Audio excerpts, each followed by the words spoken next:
Welcome back.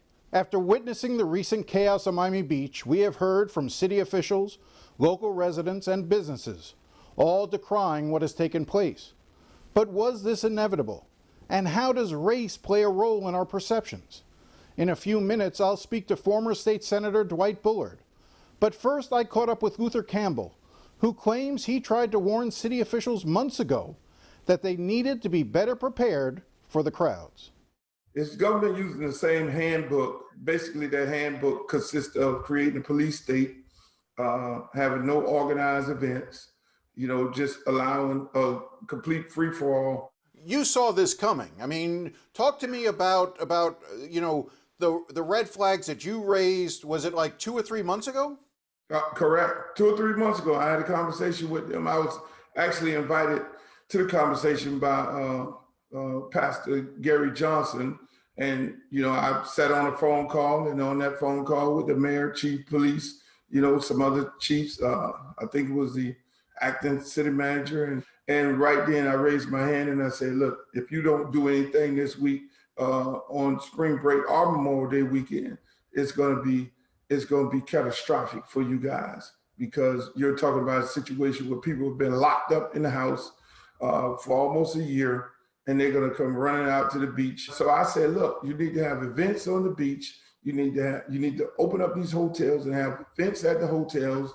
You need to have seminars and speaking engagements. You need to let them have their fraternity step shows and all that. Make it a college-friendly event. Well, it almost seems naive in the sense that if we don't program anything, nobody will come. The people were coming anyway. So the question wasn't, do we invite them to come to the beach or not invite them to come to the beach? They were coming to the beach. The question became, what do you do with them once they're here? Is that your point? That's my point. I mean, the city of Miami Beach have a great working relationship with the hotels.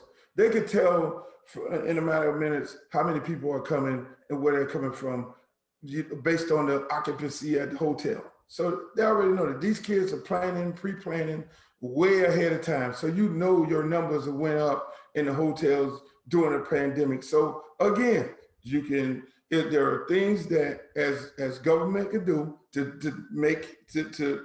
if you don't want to have this event, if you don't want to have people over there, you just tell the hotels your occupancy is at 50% or 25%. You then at the same time, you just, you say you're going to have an 8 o'clock curfew. And that's what we're going to do. Or you close it down, no different than what you did in the beginning of the pandemic. So they can't hide behind the fact that, okay, because it's a pandemic, we want to not schedule any events. They made that decision on that phone call that they did not want to have events during this time or Memorial Day weekend, and they wanted to then have events the following year. And I told them that it's going to be a disaster.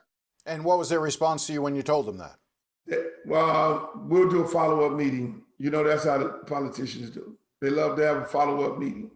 Was there a follow-up meeting? No follow-up meeting. Jim, they need to stop it, because us as African Americans, we don't like to see our kids get shot. We don't like to see our kids in the street fighting and doing crazy things. We don't like it. There are numerous amount of events around the country that African Americans have, whether it's Caravana in Toronto, whether it's Ebony Fashion Week in New Orleans. We do great events around the country. It's so sad that Miami Beach can't get itself together. When you look at those images on the beach, not just in terms of the failures of government, but how do those images make you feel? The images that I see, when, early in the week of 5 police officers picking up and slamming a African-American student, not some random person, a student picking them up, 5 people, throwing them down on the ground.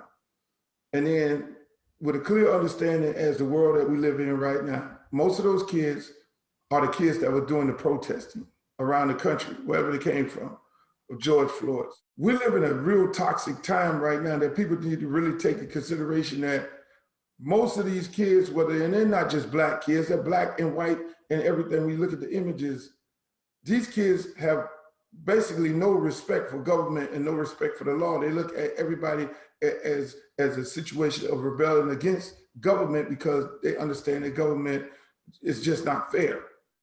It is impossible to ignore the racial components of this story. Still, this is not an easy conversation.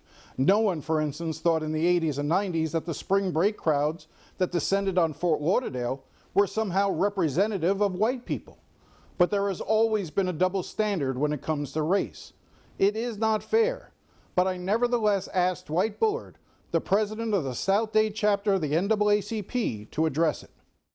For individuals who are traveling, who are, renting the cars, buying the plane tickets, getting the hotel rooms on the beach, for them it's a destination. And they want to feel welcome in a space where they're spending that kind of money. As an African-American man, when you look at those images, do they embarrass you at all in terms of the way people are acting on Miami Beach? I mean, for fear of sounding old, but go ahead and sounding a little old.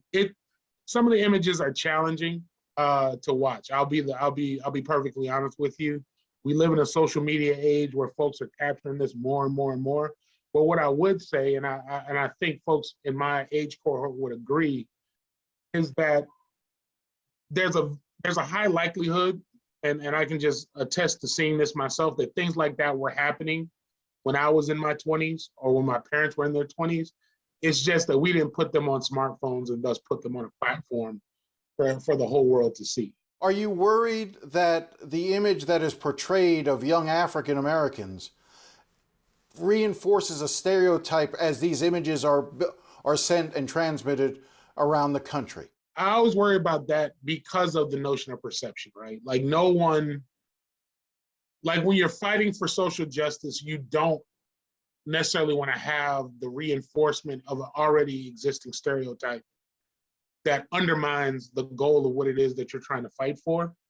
So that is always a challenge, but I would argue that, when we think about Fort Lauderdale in the 80s or Panama City during the 90s, where you had, seas and seas of predominantly white college students coming into a space, both happen to be similar in my humble opinion, right? I mean, I remember going to Panama City when I was in undergrad myself and witnessing, and I was overwhelmed at just these folks from Indiana and Iowa who all just swarmed into Florida to hang out and have a good time.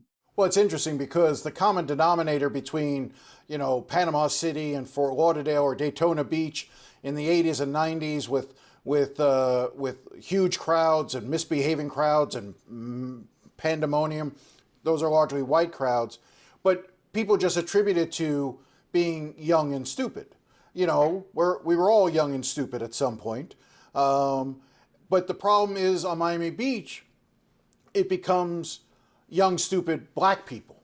That's the major hidden, issue of racism, right? Is the ability to morph someone's thought process around a person just explicitly around the color of their skin. What's the difference between what happens in Tampa and Ybor City after a Super Bowl and what happened this summer around the protests around the killing of George Floyd or Breonna Taylor? When a building gets set on fire or a window gets broken in the summer of 2020, that's a riot.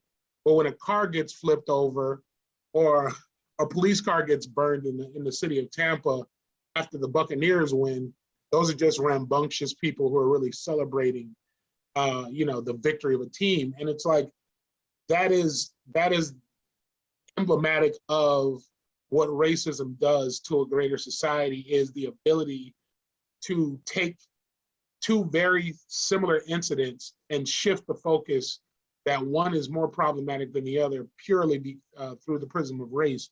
And that's something we need to get rid of. What I would counter with that is that, regardless of what you're seeing on those images, someone put money down to stay at a hotel. Someone is buying, food at a restaurant. Someone is renting a car. Someone is buying a plane ticket to be in that space. We'll be right back.